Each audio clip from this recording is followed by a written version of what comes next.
Bro, lo pernah gak sih iseng pelihara ikan terus tiba-tiba ngerasa kayak lagi ngerawat bayi? Gue awalnya juga mikir, aquascape mah tinggal masukin tanaman, isi air, taruh ikan, kelar. Tapi kenyataannya gak segampang itu, Ferguson. Dari situ gue mulai deh googling soil cycling, terus nemu istilah aneh-aneh kayak ammonia spike, bakteri starter, water conditioner, sampai obat-obatan yang namanya kayak dari lab kimia. Gue pikir cuma butuh filter dan sabar. Tahu-taunya gue udah punya rak yang isinya botol-botolan kayak apotek mini. Mulai dari SeaChem, Azu, Main, sampai punya test kit kayak ilmuwan air. Makanya di video ini gue bakal spill semua alat, obat-obatan, dan treatment beserta harganya yang gue pernah pakai buat aquascape dan perawatan ikan. Dari yang gue udah pakai dari lama sampai yang baru gue cobain. Gue juga bakal jujur mana yang beneran worst, mana yang cuma mahal doang. Dan yang paling penting, ini semua bukan cuma flexing, tapi biar lo gak salah langkah kayak gue dulu. Let's go deep ke dunia yang lebih kompleks dari skincare, dunia air jernih dan ikan bahagia. Nah, ini awal mula gue masuk ke dunia pertreatmentan air. Bakteri starter, kedengeran sepele kan? Tapi ini dia yang nentuin nasib ikan lo, mau sehat atau panik amonia setiap hari. Gue tuh mulai dari SeaChem Stability 325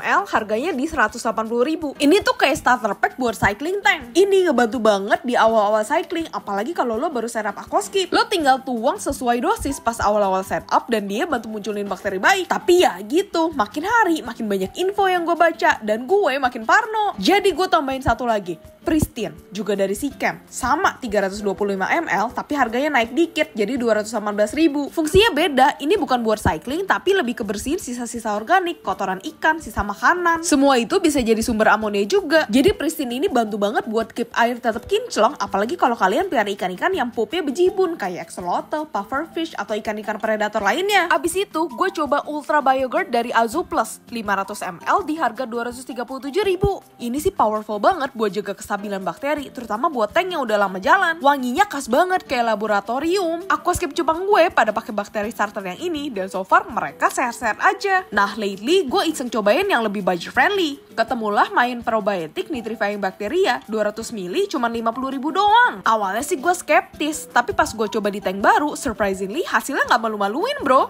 Air cepat mature, udah nggak ada yang stres, lumayan banget buat lo yang pengen irit tapi tetap jalanin cycle yang bener. Dari situ gue sadar ternyata gak selalu yang mahal tuh yang lebih jago. Kadang yang penting tuh lo ngerti fungsinya, bukan cuma ikut-ikutan. Mau SeaChem, Azu, atau Main, semuanya ada tempatnya. Yang penting lo sabar, karena cycling itu nggak bisa buru-buru. Lo butuh waktu, konsistensi, dan sedikit ketabahan biar nggak ngebuang ikan tiap minggu. Nah bro, kalau tadi kita ngomongin air dan bakteri, sekarang kita masuk ke ranah perbotanian bawah air alias tanaman aquascape. Dari semua pupuk yang gue pernah coba, yang gue masih andelin sampai sekarang tuh Azu Plus Plant Premium 250 ml di harga 109.000. Kenapa? Karena ini pupuknya aman banget buat tank low-tech, lengkap mikro makro, gak bikin lonjakan alga, dan yang paling penting gak bikin air jadi kayak kuah soto. Tapi ya gitu, tanaman subur bukan berarti tank bebas alga. Gue kira udah aman, ternyata beberapa minggu kemudian, boom, mulai muncul hair alga di whipping mouse gue. Terus muncul juga green dust alga di kaca depan. Udah kayak lapisan frosting gitu tiap pagi. Gue panik bro, karena udah coba atur durasi lampu, kurangin feeding, tetap muncul juga. Akhirnya gue putusin buat nyobain senjata kimia Azu Plus Alga Whey 500 ml, harganya 200.000. Ini produk kayak pasukan elit anti lumut.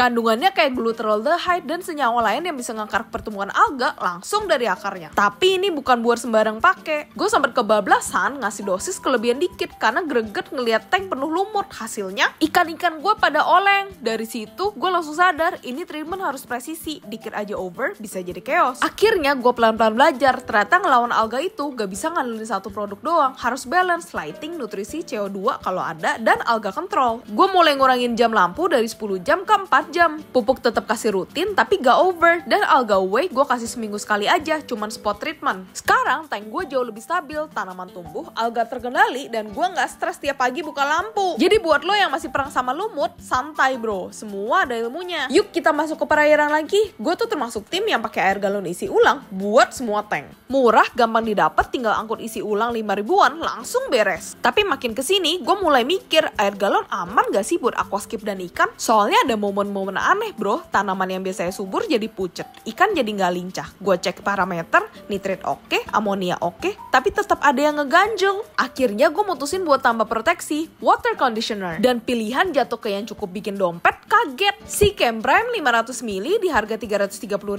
Sakit sih, tapi efeknya gila. Prime ini ngenetralisir sisa klorin, chloramine, bahkan heavy metal yang mungkin nyempil di air galonan. Karena bro, air galon isi ulang tuh gak selalu konsisten. Kadang satu batch bagus, batch berikutnya bisa aneh. Kayak habis nyampur sama air hujan kampung sebelah. Dan tiap gue tuang Prime, suka ada bisikan di kepala. Ini niat banget gak sih? Lo kasih vitamin ke air galon 5 ribuan, pakai obat seharga setengah tank baru. Tapi ya, setelah selama ini, gak ada penyesalan bro. Air jadi stabil, ikan gak loyo, tanaman juga gak ngambek. Gue akhirnya paham, bukan air murahnya yang masalah, tapi proteksi dan treatmentnya yang harus niat. Gue anggap Prime ini kayak asuransi buat air galon gue. Aman, tenang, gak perlu mikir 2 kali tiap ganti air. Gue tuh jujur belum pernah ngalamin cupang gue kena sisik nanas. Tapi entah kenapa setiap baca forum, nonton YouTube, atau denger cerita horor dari temen, penyakit ini tuh kayak urban legend yang siap nyergap kapan aja. Akhirnya gue jadi parno preventif bro. Bukan nunggu kejadian, tapi siapin semuanya dari sekarang. Dan mulailah gue bikin yang namanya Emergency Kit for Fish, alias kotak P3K khusus buat sirip-sirip kesayangan. Isinya gak main-main. Pertama, Canaplex 5 gram, harga 160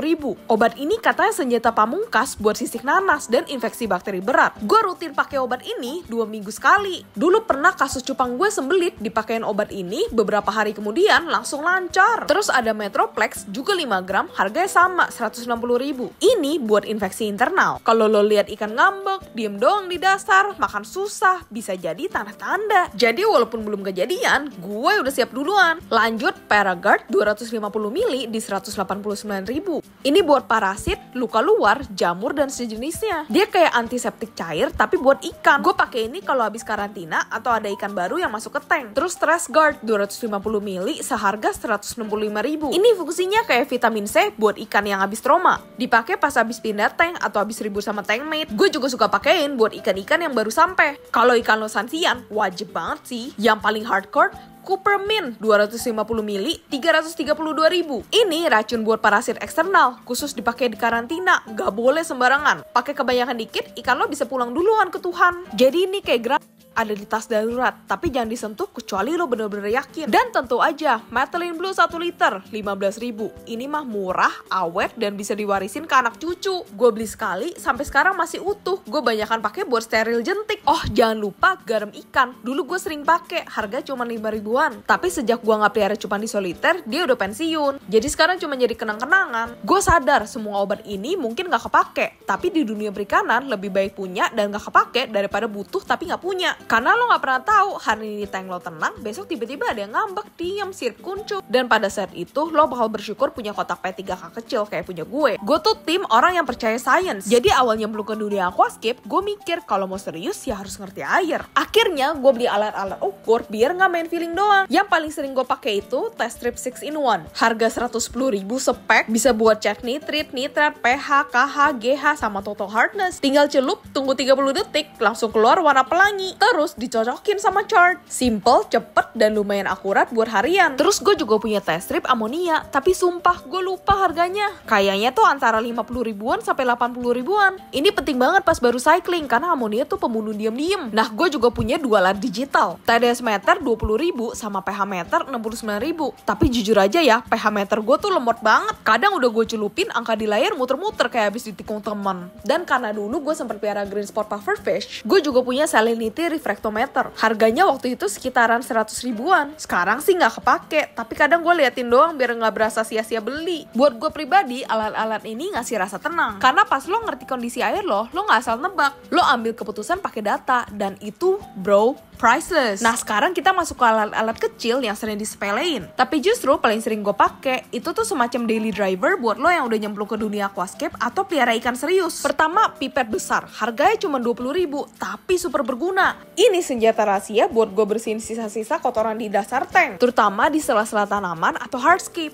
Tinggal tekan, sedot, buang. Rasanya satisfying banget kayak vakum mini buat akuarium. Terus gue pakai sifon air ukuran gede, harganya 15 ribuan. Ini kalau lagi water change bisa angkut air banyak sekaligus, gak ribet, tinggal sedot, dan air ngalir mulus kayak drama Korea. Nah, buat bagian penangkapan ikan, serokan berbagai ukuran itu wajib. Total gue punya 4 biji, kalau ditotalin harga sekitar 30 ribuan sampai 50 ribu. Ada yang buat ikan kecil, ada juga yang gede buat axolotl. Jangan samain serokan cupang sama serokan buat botia ya bro, bisa kejungkel ntar ikannya. Tapi Tapi yang paling krusial, pinset panjang ujungnya bengkok. Harga 34.000. Ini bener-bener tangan kanan gue banget buat planting tanaman, narik daun copot, atau bahkan nyelamatin keong tanduk yang nyangkut di celah kayu. Lo belum jadi aquascaper sejati kalau belum punya pinset begini. Terakhir ada Pure One 250 ml, harga sekitar 50.000. Ini kantong kayak pahlawan tak dikenal. Fungsinya menyerap tanin dan zat-zat organik dari kayu baru. Jadi buat lo yang baru masukin driftwood dan air jadi kuning kayak teh manis, ini solusi jitu. Bisa ditaruh di filtrasi atau dikubur di bawah pasir. Jangan lupa dicek tiap 1-2 bulan. Jadi ya bro, setelah gue hitung-hitung, selama ini gue udah ngeluarin sekitar 3.030.000 buat treatment, alat, dan segala tetek bengek akuatik gue. Kedengarannya kayak belanja bulanan satu keluarga ya. Tapi sumpah, semua ini worth it karena hasilnya ikan gue bahagia, air stabil, dan aquascape gue tumbuh subur. Dan lo tau gak, perjalanan ini gak akan berhenti di sini. Dunia akuatik tuh kayak multiverse. Makin lo dalemin, makin banyak yang pengen lo coba. Sekarang gue pengen denger dari lo, ada produk lain yang menurut lo wajib gue cobain? Atau lo punya versi hemat dari alat-alat ini yang tetap manjur? Tulis pengalaman lo di kolom komentar. Jangan lupa juga buat like, subscribe, dan share video ini ke teman lo yang lagi nyemplung ke dunia air. Karena di dunia ini cuma satu hal yang lebih dalam dari cinta, yaitu tank ikan lo. Thank you udah nonton, sampai jumpa di video berikutnya. Peace out guys!